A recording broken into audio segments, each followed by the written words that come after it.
Chers consoeurs et confrères, bonjour.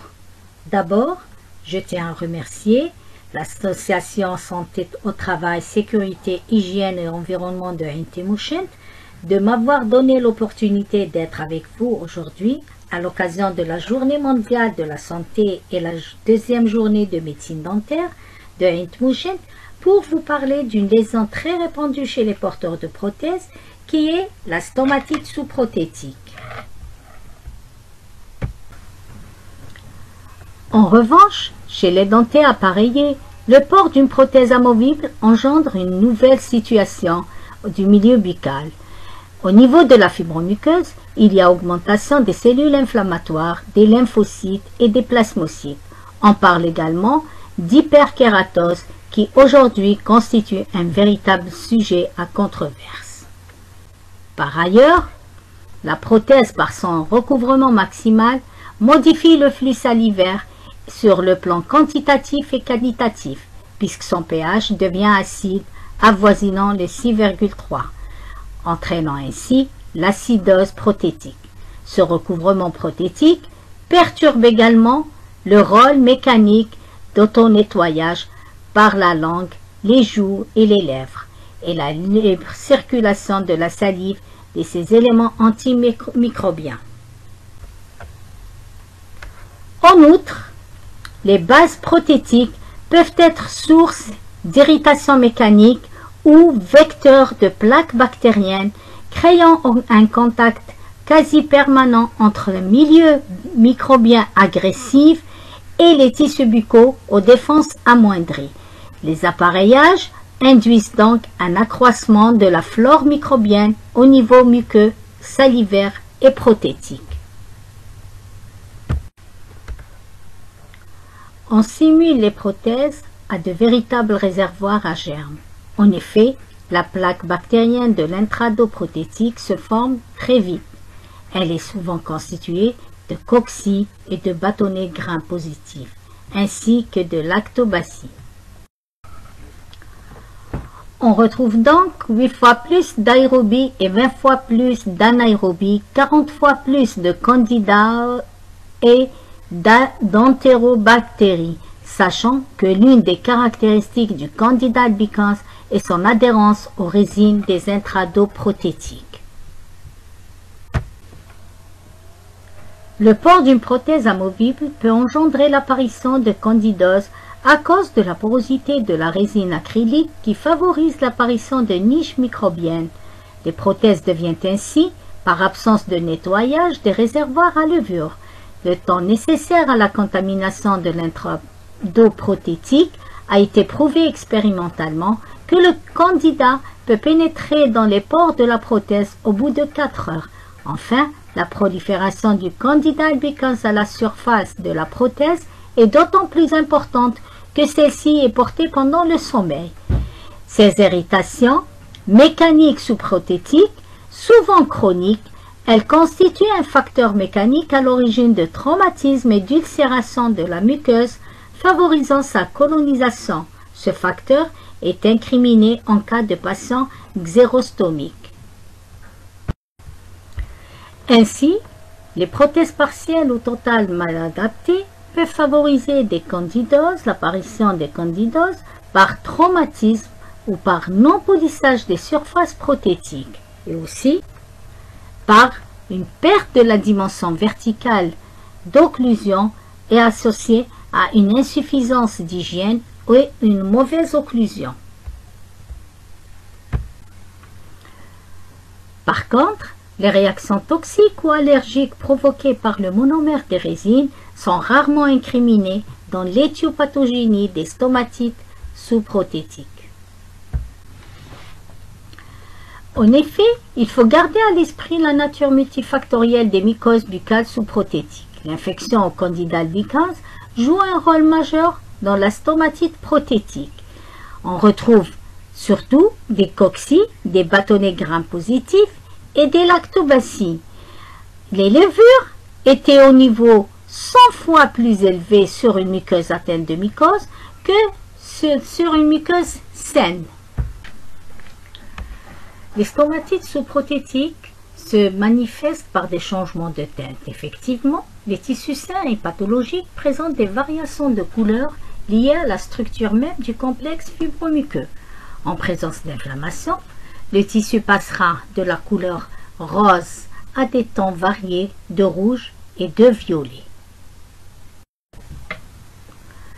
L'inflammation entraîne la disparition de l'aspect velouté et granité de la muqueuse pour donner une apparence lisse, vernissée et brillante, caractéristique d'une gencive où siège un état inflammatoire. Au niveau tissulaire, d'abord au niveau de l'épithélium, l'œdème va provoquer une laxité de la rigidité intercellulaire. Aussi, les polynucléaires et les mononucléaires pénètrent dans l'épaisseur de l'épithélium. Il existe alors une augmentation de l'épaisseur de l'épithélium due à une augmentation des couches constitutives des cellules. Les cellules superficielles se desquament plus rapidement et en nappe. On observe alors une parakératose et la diminution de la kératine. Elle est justifiée par la présence inflammatoire à l'agression que constitue le port de la prothèse. Par contre, au niveau du chorion, nous remarquons une hypervascularisation qui est liée à la formation de néocapillaires avec un envahissement de l'infiltrat séreux et cellulaire, des traces d'exudats inflammatoires et les neutrophiles et les macrophages qui influent sur la résorption du collagène. Une réduction des fibres de collagène alors se propage au niveau des zones en surcharge, avec une transformation du tissu d'attachement pour mieux supporter les charges appliquées sous la base prothétique. Ceci est dû au remplacement des fibres de collagène par des fibres élastiques et des oxytalanes. Dans les candidoses sous-prothétiques érythémateuses chroniques, il convient de distinguer trois formes ou trois types. D'abord, la stomatite sous-prothétique type 1, appelée parfois simple inflammation locale. Elle se traduit par des simples taches rouges, généralement autour des glandes salivaires palatines hyperémiées. Aussi, une inflammation diffuse d'une zone limitée de la muqueuse palatine. Puis, la stomatite sous-prothétique de type 2, qui provoque des modifications inflammatoires, se présente cliniquement par une rougeur diffuse, une hyperémie et une muqueuse lisse et atrophique limitée à la surface d'appui prothétique. Enfin, le cas de la stomatite sous-prothétique de type 3 est un type de stomatite de type granuleux qui est caractérisé par une muqueuse hyperémiée avec un aspect granulaire ou nodulaire. L'hyperplasie granulaire est habituellement localisée à la partie centrale du palais et peut avoir un aspect nodulaire. D'étiologie multifactorielle et de forme clinique asymptomatique, ceci rend ce type de pathologie très redouté. En effet, en absence de signes cliniques alarmants, le patient devient inconscient de sa présence dans sa cavité buccale. Le diagnostic est parfois porté sur l'aspect clinique des lésions lorsque l'érythème ou les granules sont évidents cliniquement et sont en rapport avec le port d'une prothèse adjointe. Le diagnostic étiologique se fait au moyen d'un interrogatoire approfondi sur le port de la prothèse adjointe, partielle ou totale en résine acrylique, surtout nocturne. Le diagnostic clinique met en évidence les signes subjectifs et objectifs évocateurs d'une lésion mycosique. Le traitement des stomatites prothétiques présente plusieurs volets. D'abord, le but du traitement sera de soulager le patient s'il est gêné, d'éviter l'aggravation des lésions et leur surinfection, et surtout éviter les transformations malignes éventuelles. Le traitement étiologique débute par une désinfection des prothèses par brossage, ce qui élimine le film salivaire à la surface des prothèses. Ce dernier protège les germes de l'action de l'antiseptique.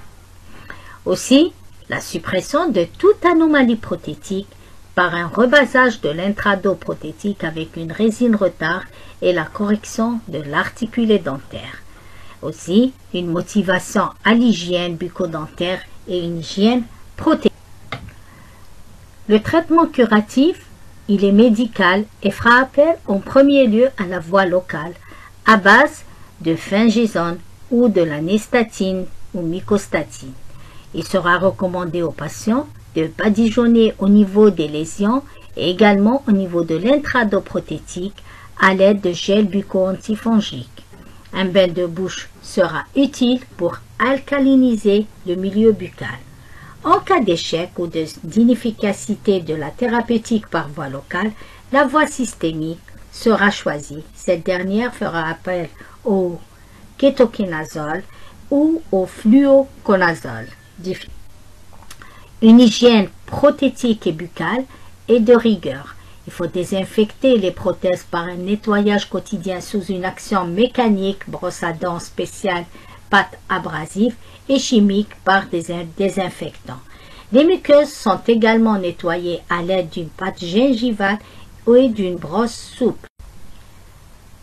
Aussi, la rectification des prothèses défectueuses, aussi bien du point de vue adaptation de l'intrado et des bords qu'au niveau occlusal, ce qui permet d'obtenir une prothèse stable dont les limites sont précises.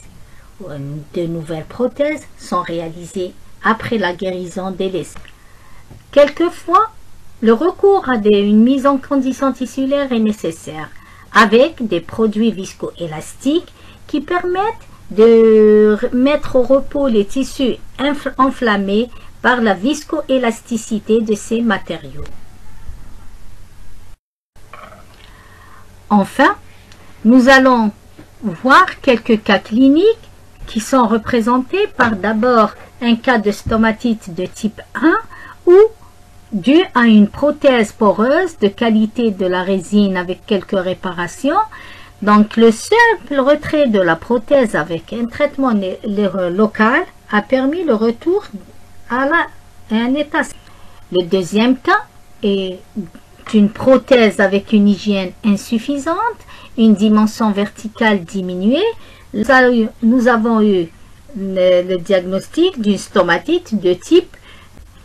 Alors, nous avons d'abord rétabli notre dimension verticale, remis un matériau de mise en condition tissulaire et avec un traitement local, et la réfection de la prothèse a permis le retour à un état normal. Le dernier cas, c'est un cas chez une patiente diabétique, donc un problème d'ordre général, avec une perte de la dimension verticale qui est représentée par l'apparence des perlèches et une hygiène très insuffisante. Là, c'est un cas de stomatite. Cette stomatite de type 3 a nécessité, en plus du traitement local, une mise en condition tissulaire et un traitement général vu que la patiente était diabétique afin d'éviter une surinfection de son état. En conclusion, nous pouvons dire que la majorité des stomatites d'origine prothétique répondent favorablement au traitement local et à la mise en condition tissulaire.